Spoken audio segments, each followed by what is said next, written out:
Ce que je peux raconter pour illustrer ça, c'est une discussion que j'ai eue avec des financiers de la City à Londres il y a quelques mois, où on a passé une journée à la Royal Academy of Science, dans un endroit magnifique d'ailleurs, sur les questions écologiques et, disons, la gravité du désastre écologique et l'enjeu du financement de la transition énergétique vers des énergies renouvelables. On a eu un certain nombre de discussions, d'abord sur le diagnostic écologique, qui montrait que tout le monde autour de la table était bien informé. Donc mes interlocuteurs savaient, ont compris que nous allons vers des effondrements de type régional, continental, que le Sahel est dans une position extrêmement difficile, qu'on va avoir des millions, des dizaines de millions de réfugiés climatiques qui vont courir dans tous les sens sur la planète pour aller chercher un endroit pas hostile à la vie humaine dans les années qui viennent.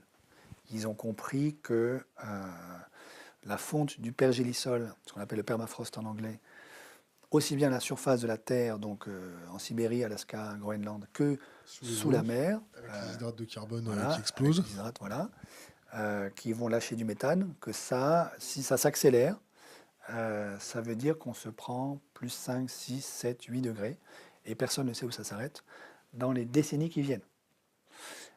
Et ça veut dire que la survie de l'espèce humaine est en jeu. C'est ça que ça signifie. Alors aujourd'hui, on n'a pas d'évidence empirique qui montre que on en est déjà là, mais on n'a pas d'évidence empirique qui montre le contraire. Mais la réalité de ce débat traduit quand même le fait que nous sommes aujourd'hui dans une situation extrêmement dangereuse. Bon, tes copains de la City, ils ont fini Alors, comment? Ils se sont un peu bourrés, non, ils non. se sont dit, voilà les gars, Une fois qu'on a dit tout ça, on a dit, bon, qu'est-ce qu'on fait?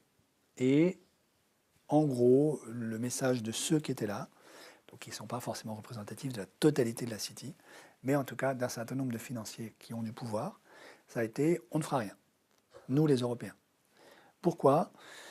Essentiellement parce que ça nous obligerait à détricoter ce que nous avons mis 40 ans à mettre en place, c'est-à-dire la capture du régulateur, de la puissance publique, le démantèlement de l'État-providence, l'indépendance de la Banque centrale européenne, la privatisation des profits, la mutualisation des pertes, etc., etc. Évidemment, ce n'est pas dit de manière aussi caricaturale et grossière que ce que je viens de dire, mais c'est quand même ça le message essentiel.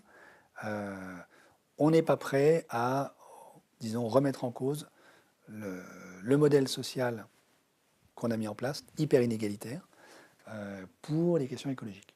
Donc, à ce stade de la discussion, avec d'autres, je ne suis pas le seul, je demande, mais donc, que va-t-il se passer?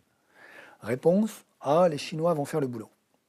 Pourquoi? Parce que, me dit-on, me dit-il, me disent-ils, la Chine, elle a un pouvoir dictatorial, non démocratique, autoritaire, qui lui permet de faire le boulot, le sale boulot. Et elle va transiter vers des énergies renouvelables. C'est le plus gros pollueur de la planète aujourd'hui, ce qui est vrai. Donc, on va laisser les Chinois faire le boulot. Bon. Et nous, qu'est-ce qu'on va faire pendant ce temps-là? Alors, ils me répondent, ben, nous, eux, les financiers, ces financiers-là, on va mettre nos enfants en Suède, parce qu'avec le réchauffement climatique, le climat suédois sera clément. Ce qui est évidemment une illusion parfaite, parce que les incendies des forêts suédoises l'été dernier ont montré que les écosystèmes naturels suédois vont également souffrir énormément du dérèglement climatique. Et au fond, la migration du vivant de l'équateur vers les pôles va affecter y compris la Suède, bien sûr.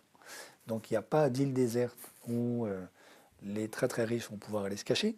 un petit bunker. Ah, évidemment, ils vont devoir se faire des bunkers. Mais c'est très désagréable de vivre dans des bunkers.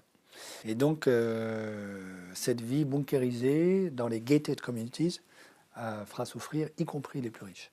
Mais pour l'instant, ceux que j'ai rencontrés, en tout cas ceux avec qui je parlais ce jour-là, à Londres, il y a quelques mois, étaient encore dans cette espèce de fantasme de il existe une île déserte où on va pouvoir se cacher et laisser les autres payer la facture à notre place. Voilà. Donc là, il y a un lieu de résistance très très fort euh, que j'observe. Voilà.